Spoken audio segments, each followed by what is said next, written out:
And now, ABC's 2020.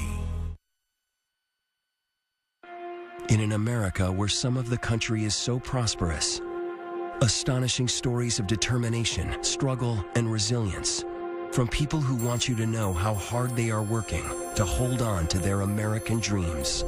My Reality, A Hidden America begins now. Good evening, I'm Diane Sawyer. It was a year and a half ago that we began traveling across this country to report on jobs, wages, opportunity, and equality in America.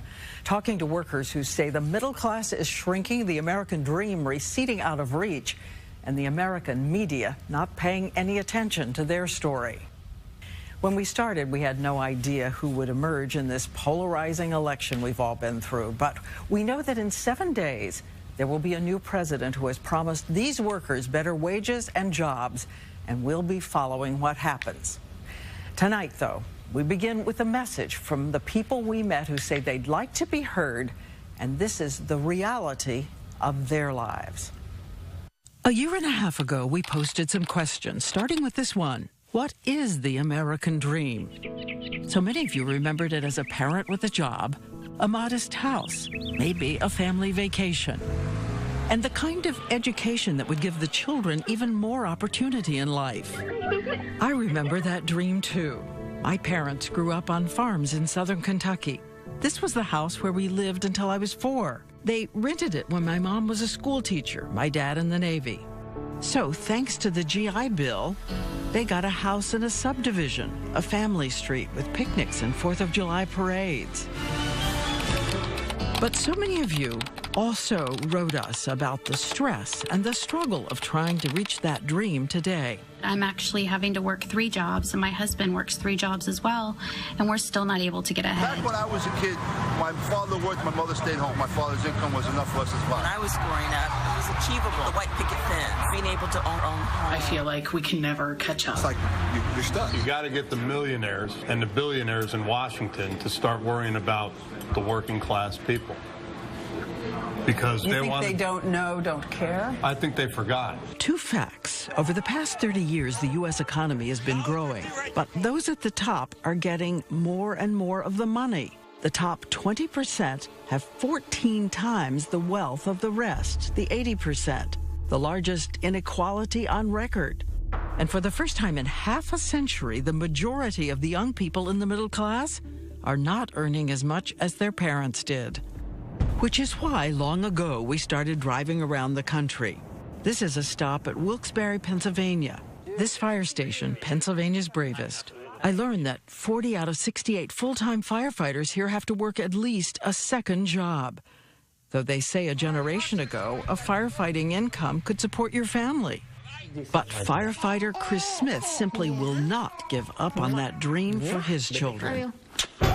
Chris Smith has 3 jobs. He works on rotation. His schedule's a Rubik's Cube. 3 nights in February, I'll get to sleep in my own bed. Every other night, I'm working somewhere overnight. We're there as he gets ready to go to work at his first job, firefighter on the night shift. I have to be clean-shaven for the fire department, so our mask will form a good seal on our face. Spare uniforms for every job that I'm going to over the next 2 days. Job number 1, at the firehouse, 15 straight hours. Chris makes us a video diary as 7 emergency calls come into the firehouse, one after the other. We are heading out on a call, possible structure fire, reported smoke. Job number 2 is as a trained paramedic. Some days, Chris goes directly there to work 8 hours. Job number 3, 5 hours as a paramedic in a different town. He races off to help a truck worker who was unloading gravel. Vehicle rollover with injury. I know you're a tough guy, but tell me if something was hurting, right? I would. Thank you. Not a problem, buddy. As he heads home to sleep, behind the closed doors of his house, Chris faces a different kind of stress and a lot of love. Hello! Daddy. Hi, buddy. How was your day? Let's go make macaroni. His wife, Lauren, baby Ella, and toddler, little Christopher. So how many calls you had? How many calls? Yeah. 2 calls. That's 2? Yeah. Dad, you always say to people hurt. You save people who are hurt? Did you see the gas bill? They bought a house in a neighborhood where the public schools are good. Ready? Open up.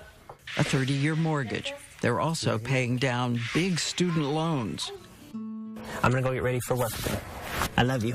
To save money, they tell us they bought used furniture online. They only eat out once a year on their anniversary. They buy toothpaste and razors with coupons. And Chris shows us the one pair of shoes he uses for going out, like to church. They are 10 years old. I can't tell you the last time my wife and I bought anything for ourselves. And then, just when the Smiths thought they might be able to come in on budget, two surprises. His healthcare premiums were jacked up nearly 30% in the past 2 years. And a storm flooded their backyard, costing thousands. At the end of each month, how much do you have left? Really nothing. He's such a good guy, and he works so hard. And the job that he does do is so incredibly hard and so incredibly scary. Chris looks longingly at the lives of the 20% of Americans who take up so much more of America's wealth. I want more time with my children, with my family. You're never going to get that back. The people who can afford vacations and savings accounts, security for the future.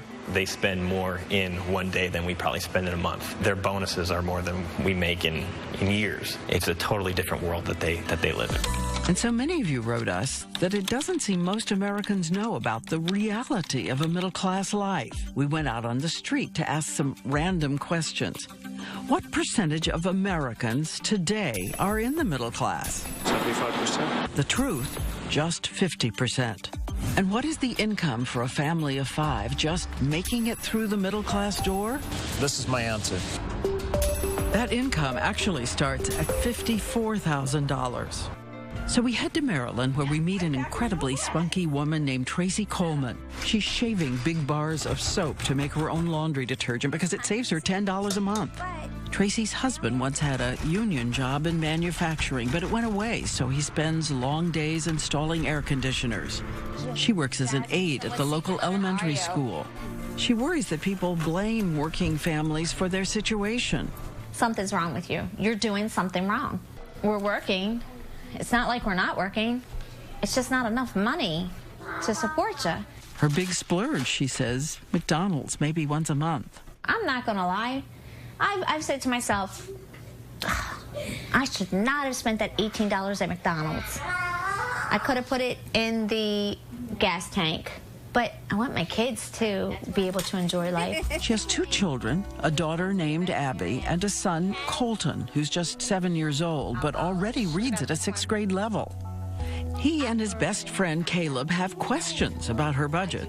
How much money do you get? What I'm going to bring home is going to be $470 about. What? But listen to this.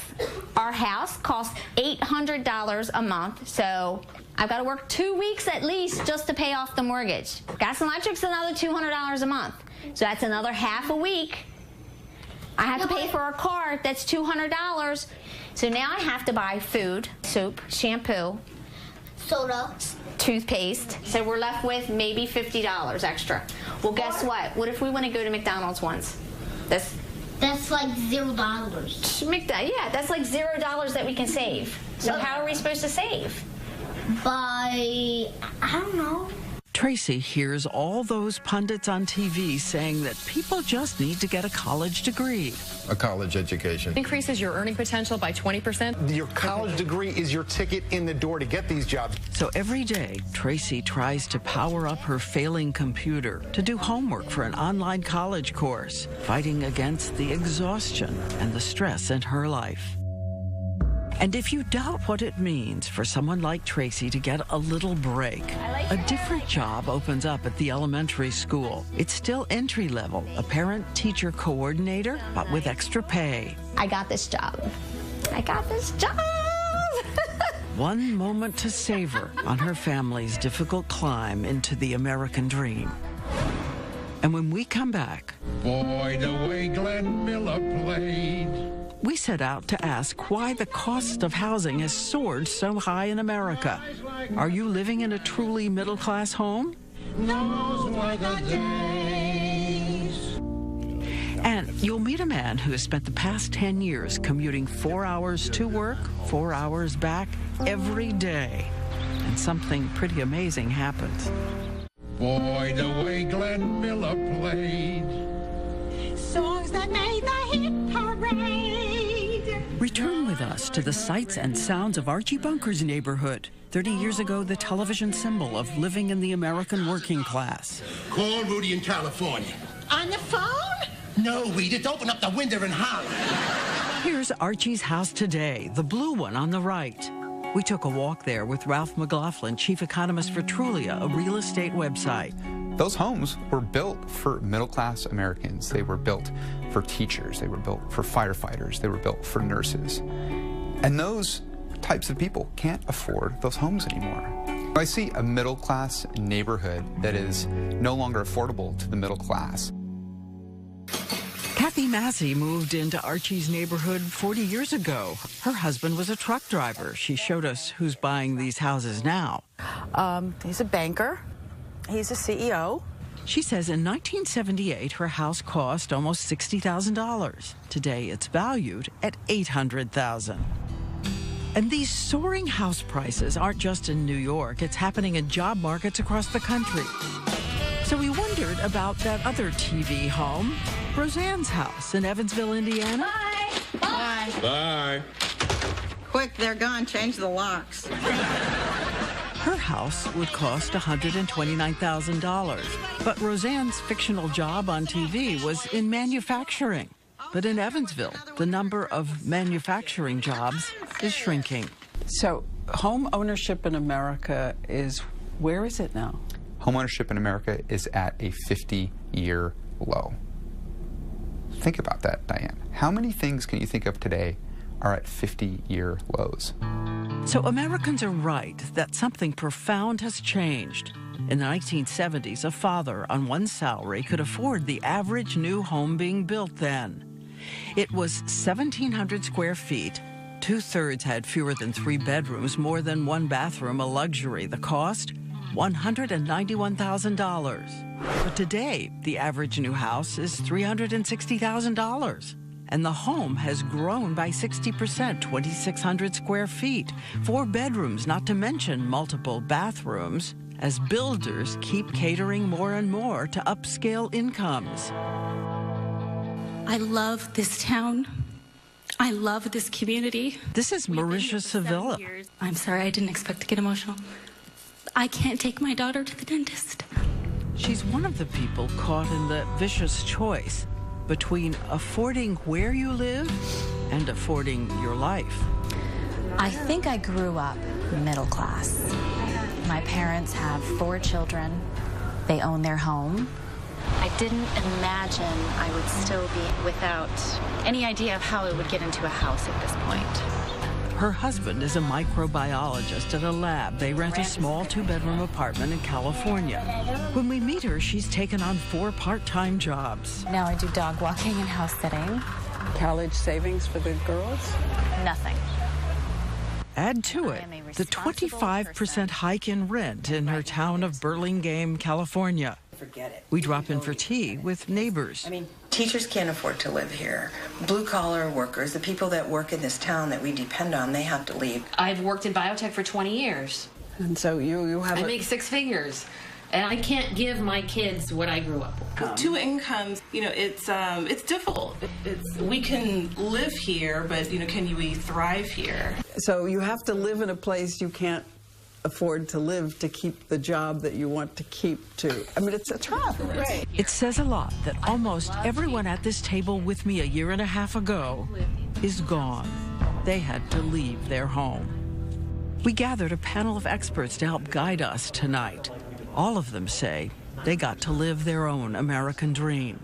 Tamara Drought, the daughter of a steel worker. Being middle class security, being able to put away some savings, being able to save for retirement. All of those things have gotten so much harder to achieve. Darren Walker, who gives a lot of credit for his success to Head Start. Arthur Brooks grew up in a working class neighborhood in Seattle. Dan Gilbert, now at Harvard, but started his academic career at a local community college. Once upon a time, the gap between the rich and the poor was not a large one, and everybody on one side of it had hopes of getting to the other. 2 things have happened. 1, that gap has become extraordinarily large, and 2, the ability to cross it has become extraordinarily rare. It's a game of chutes and ladders that has become all chutes and very few ladders. As for the cost of housing, the experts say it's a lot about political leadership, like changes in the zoning laws. People who are privileged, people who are entrenched interests have made it impossible to build low-income housing, any housing. The solutions are within our reach. The question is, do we have the will to implement? In the meantime, the outward migration is creating a group of Americans called supercommuters. There's one light on up there. I wonder if that's his light. It'd be about, is it time yet? We travel to meet Ronnie Thomas, who is just getting up. He's 55 years old, he has a wife and 2 children, and because he can't afford to live near his work, every day he makes an 80-mile commute. But he also can't afford a car, which means he commutes 4 hours to work, 4 hours back, and he's done it for 10 years. Do you ever get up in the morning and think, I just can't go out in the cold and the rain and ride this bike and take this train and take this bus? Every morning. This is every morning. Every morning I feel that way, you know. But I have responsibilities. I have a wife, I have kids. And these are my driving force. We go with him, first by bike, 5 miles to the train, then 66 miles by train to the bus. Then it takes another 30 minutes by bus until he's dropped at his workplace.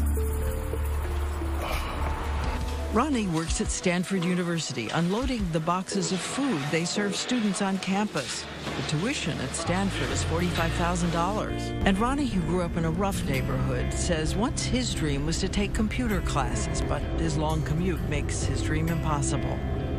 So there he is, every morning, walking his bike past the Stanford University students who are just waking up. So when you see all those kids at the university, so many advantages? Doesn't bother me in the least. I'm going to do what Ronnie needs to do. Early bird catches the worms. Hoping the bike, the bus, the train, and those 8 hours a day will somehow carry him to a different life for his children. I'm going to come to that sink like I do every morning, look in the mirror, remind myself what your focus is, and keep on trying.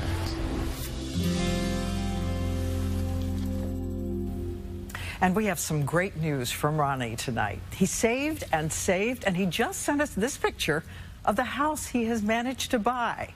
He still has that 4-hour commute from his home, but now he's saving for a car. Next, the reality behind that smile of a fast food worker. We haven't been to the movies since The Matrix. When we return. In a changing America, so many of the new jobs are going to be in the fast-growing industries of healthcare, retail, the service industry, including fast food. But many of these jobs are going to pay under $12 an hour, and 36 million people already know the reality of that.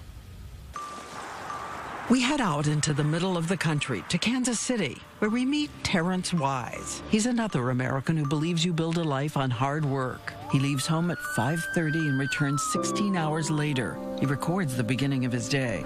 Just like everybody in America, heading to work, trying to take care of my family. Morning. How you doing? When we meet him, he has 2 jobs at fast food franchises, one at Burger King, a second at McDonald's. It takes him 8 buses to commute to and from his work. There's 3 more buses to go. Thank you. And there's a big change in the fast food worker. Back in 1980, the majority of fast food workers were teenagers. But today, 75% of these workers are in their 20s or older, a third of them with children. The American people, some may look and say, it's something you didn't do right. And they think, okay, well, you should have stayed in school, or you should have did this. Well, look, I'm working, I have a family, we're at where we're at in this life right now. This wasn't the life that Terrence had planned. He says he was once a smart kid in high school, dreaming of the University of South Carolina, but he had to help with family bills. I've been at Burger King, 11 years now, $8 an hour.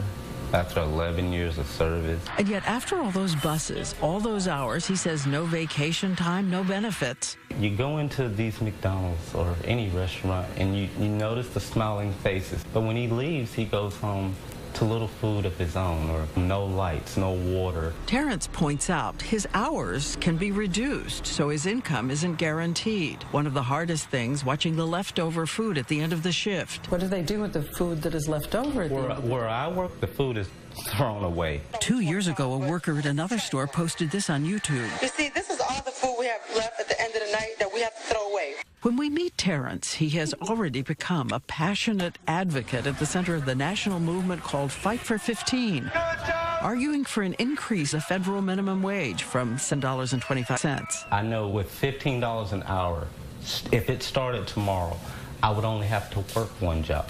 Then I would have an opportunity to go to work and then go to school. When you're paying people $7.25, you are fundamentally saying to them, your labor doesn't really matter here. Our experts all agree that something has to be done for low-wage Americans, but they disagree what's best. Arthur Brooks of the Conservative American Enterprise Institute says some kind of extra tax credit would be best. We have wage subsidies, a really wonky thing called the Earned Income Tax Credit. He worries when the government dictates wages, companies cut jobs, but not everyone at this table agrees that will happen. We shouldn't require the employer to do that because that's what will lead to the layoffs, and that's a really dangerous thing to do. This is the boogeyman we've always heard about. All we do is protect people like us sitting around the table. That's who gets protected. But you know the argument they make that they'll just have fewer jobs. That's an argument they'll make. And that we know that they have the money to pay workers a living wage. If you pay your workers, we're going to sit on our money. We'll put it back into the economy. The top companies in the fast food industry made combined profits of $6.6 billion in 2015, while one study shows 52% of all their employees are getting some form of public assistance. Is this a way taxpayers are subsidizing the industry? Nobody wants to get food stamps. I want to go in and pull out my cash and buy my food and have insurance through my job. And again, he says, a little more makes so much difference. To go see a movie. I haven't been to the movie since The Matrix. And I don't know if you know how old that movie is. Yep, this is our stop. And there's another changing face of low-wage workers in America. 60% of those who make less than $10 an hour are now women, like Kim Thomas, who works up to 120 hours a week in home health care. And because so many of these women and other low-wage workers have families of their own to support, we found a new growth industry in America. Mama. Overnight childcare. We have like about 50 children sometime at night. Most of our parents work at Walmart. They work at fast foods. They work at the warehouses. They work at hospitals. And they also work cleaning buildings at night. This single mother works an overnight shift at Taco Bell. Go the way down, baby. I'm sorry.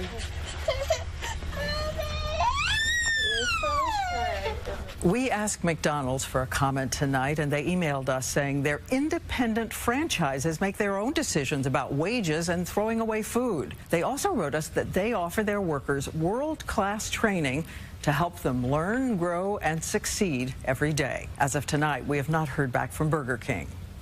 But before we leave this subject, we want to show you something surprising we learned on another stop in the Midwest.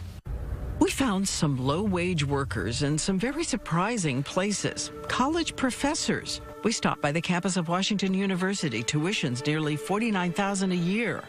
Eric and Dustin are adjunct professors teaching a heavy load and paid, they say, at rates that don't add up to a living income. And is that enough for you to build a future on here? No. I mean, it's not enough to build a present on. One study shows a quarter of part-time college professors are paid so little they're on public assistance. Oh, we have friends on food stamps. We have friends teaching here. Teaching multiple classes. The taxpayers subsidize what our employer won't. We asked Washington University for a comment. They told us after our visit a year and a half ago, they reached a new agreement with the union representing the adjuncts. They say they pay part-time professors more than most universities, and many of the professors have other jobs. I love my job, but this is unsustainable. I can't afford to teach anymore. Next, those golden companies with the golden workers. Do they see the people in the shadows who get them to the office? There, amid all the wealth, we heard about the drivers of employee shuttle buses. When we began our report, we found drivers sleeping in the parking lot. They go to work at 6 in the morning. They have to wait for hours without pay in the middle of the day until they take employees home, napping in their cars at a depot with portable toilets. 3 outhouses out there, which it's not even suitable for a woman. If I was a woman, I would never use it. But a man, it's a different situation if you're just doing number one. 35 to 40 bus drivers are here. People are sleeping all over here on their cars. It's just awful when you park inside and you have drivers covering their cars with blankets and towels. It's 2 beds for women, 2 beds for men. That's not enough. You've seen how many buses just came through here. These drivers are what's called contract employees, working for companies who provide them to the high-tech industry. When we met them, they had few benefits, little vacation, no paid holidays. My name is Terrence Rawlins. I'm a driver. I love my job. My age is 51. I get up at 3 o'clock in the morning. I make it home about 11, 10 o'clock at night.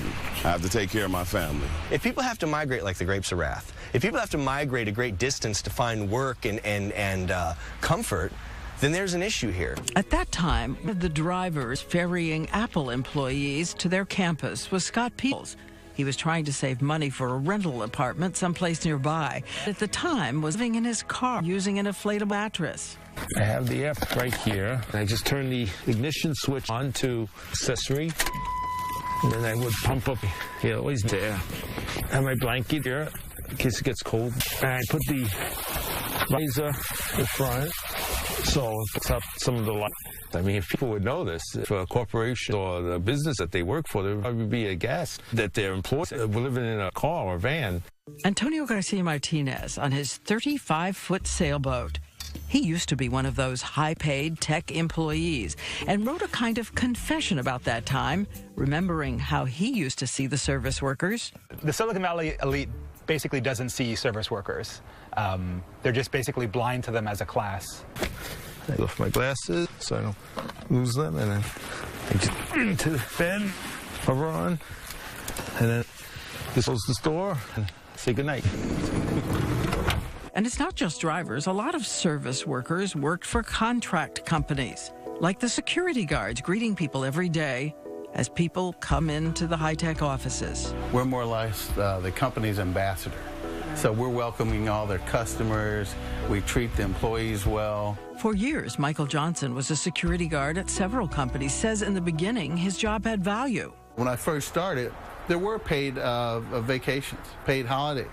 A lot of times you got bonuses. It was like a regular job. It's just that you were a contract worker. You were treated like one of the gang. But now? No more vacation, and then no more paid sick time. The hourly rate was dropping. And because these are contract employees, the people who work in the high-tech buildings know? Oh, I'm sure they don't. I'm pretty sure they don't. Do you think they care? Oh, I'm pretty sure they do. The service worker is just a cog in the machine, a replaceable cog in the machine, who keeps some small element of that machine going, but who really isn't part of sort of the cult or the dream or the vision of that company. We saw the parallel lives. Near luxury houses, trailers parked in the streets. Service employees living so differently from the people they serve. Irma Alvarado, a legal resident, working in this country for decades. Hi, I'm Diane. Hi. It's very nice to meet you. Are you Irma? Yeah. Oh, it's so nice to see you. Irma, 62, is a contract employee who has spent 26 years cleaning restrooms and offices at Visa. She says for the first time ever in the last couple of years, she got a Visa gift card at Christmas for $25. $25 after 26 years? You're smiling. Is that how you feel? No. Irma's grandson, who has no place to put his clothes in their crowded house, tells us his American dream. I will have a big bed, and I will have a drawer to put all my clothes. You'd like to have a drawer? Just one drawer. How many drawers? 10 drawers. Our experts say companies can cut costs by using contract employees. If anything, the practice is growing. The challenge? How to grow together. One of the problems with this is in each link down that chain, the pressures grow to lower labor costs. I'm confident that our economy will grow. The question is, will it yield an America with shared prosperity? And a moment for a footnote from our travels. We ran into a mother and daughter who cleaned the bathrooms at the Detroit airport. This is Linda. I see people living where they get the money from. They told us they too would like to send a message. And it's not about money, it's about something simple. We go into restrooms and we clean them. We have to clean toilets, we have to wipe down stainless steel. And no one even says thank you. A lot has changed since we first reported from that parking lot in Silicon Valley. The bus drivers voted to unionize. There was publicity about low wages and few benefits. So Facebook COO Sheryl Sandberg responded and took action. She said all Facebook's contract employees should have higher salaries and 15 days of paid time off. And Apple and Google followed her lead. Those drivers we met in the parking lot say it's made a huge difference. You'll remember Scott Peebles, the man who was living in his car. He's now rented an apartment. When we return, donating blood plasma just to buy his daughter a birthday present. Next. Plasma centers in the U.S., and almost all are foreign-owned. They extract plasma from this blood to make drugs that help treat leukemia and for transplant patients. And these companies have turned the United States into what has been called the OPEC of plasma. American donors providing 94% of the paid plasma used around the world. They are a kind of branded army, not of addicts, but people, including full-time workers who are just unable to make ends meet. I donate specifically for the money because I work a minimum wage job as a cashier and a stocker. Basically, it's for bills, make ends meet. These donors are paid about $30 to $40 each visit. It is a $19.7 billion industry and growing. Do you work part-time or full-time? Full-time. I'm married with 2 kids, so anything you can do for extra, a little bit of extra cash. Donating is easier than you might think. Simply relax, watch TV, or enjoy our free Wi-Fi in a clean and friendly environment. Well, I use Friday, one day I use Sunday. I switch up every time, and it's a 21 gauge needle, so it's pretty thick. When we first meet a donor named William Harris, he works full-time at Burger King. Some nights when the shelter is full, he sleeps in a storage closet. His room is a chair, surrounded by spiders. By his side, a well-read self-help book about success, how you get ahead in America. I love that book. And you still believe that hard work is going to get you there? Yes. No other way. So why is it that these foreign companies recruit their donors in the United States? We learned that most of their home countries have banned the practice of paying money for plasma. There's one more person we met walking to give plasma twice a week. His name is Gaylord Cade. They're actually helping somebody else out, too, here. When we meet him, he's working 2 jobs, one at a grocery, one in fast food. But says he's donating because his daughter has a birthday. He needs $7.50 to buy a bathing suit and money for a cake. He doesn't want his kids to know how he's getting it. I try to take off my bandage before I get home. We went to the apartment unit he's renting. We met his 6-year-old son, Eric, who tells us how he feels about the dad working so hard to support their family. A giant car that, like, with the giant head is all the way to outer space and in heaven and past heaven. And giant.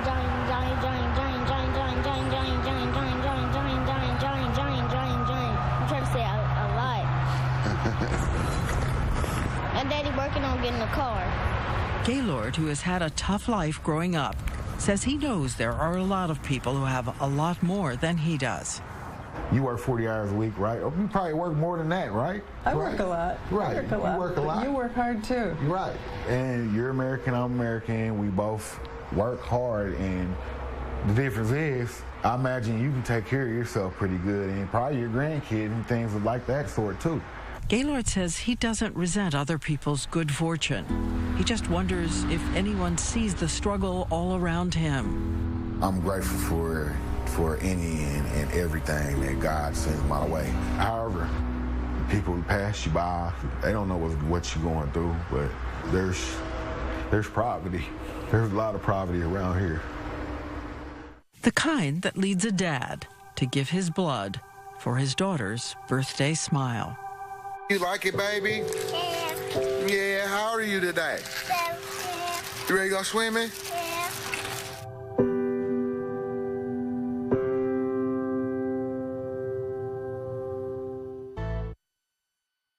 Last November, a group called Just Capital announced a bold idea. They were going to rank companies not by profits, but other qualities. They polled Americans about which qualities they admired the most in a business, and up came leadership, worker safety, but number one on the list, paying a fair wage. Billionaire hedge fund manager Paul Jones started Just Capital, and he thinks American consumers are ready to spend their money on companies they most admire. The people who run corporate America today, they're generally good people. They're good family people. I think they'll welcome a little bit of a shifting of what priorities should be back to core American values that come from Main Street. All over the country, there are business leaders saying it's time to bring new ideas to American workers and their wages. The well-known burger joint that gives employees stock options. Some companies help pay off college loans. And some of the most exciting ideas are rethinking education and giving workers a path to the future.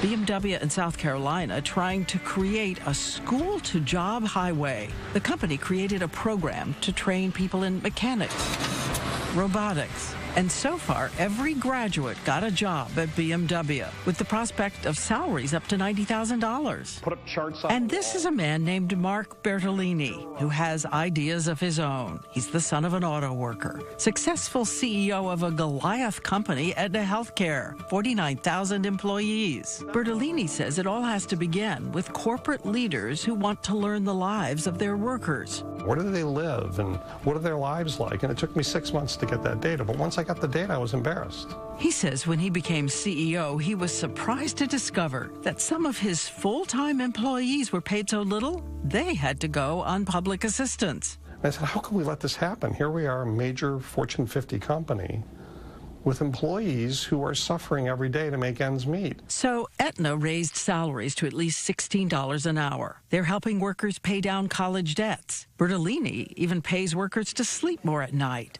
And he vowed not to pass any of these costs on to the Aetna consumer. You know, our stock price is up. You know, we haven't lost a step, but we've spent millions of dollars doing this. I don't understand if it's obviously a great investment, if it's your stock price is still going to go up. Mm-hmm. You would think it would be obvious that everyone would be doing it, but they are not. Why are they not? You need to change the dialogue from... A dialogue, he says, that creates a new measure of success. 18% of the American public actually believes corporations are good. 18%. So, you know, how much lower do we need to go before we figure out this doesn't work? And so instead of waiting for it to go away, why don't we step forward with some courage and conviction to make it better? A new capitalism. Yeah. Let's reinvent it.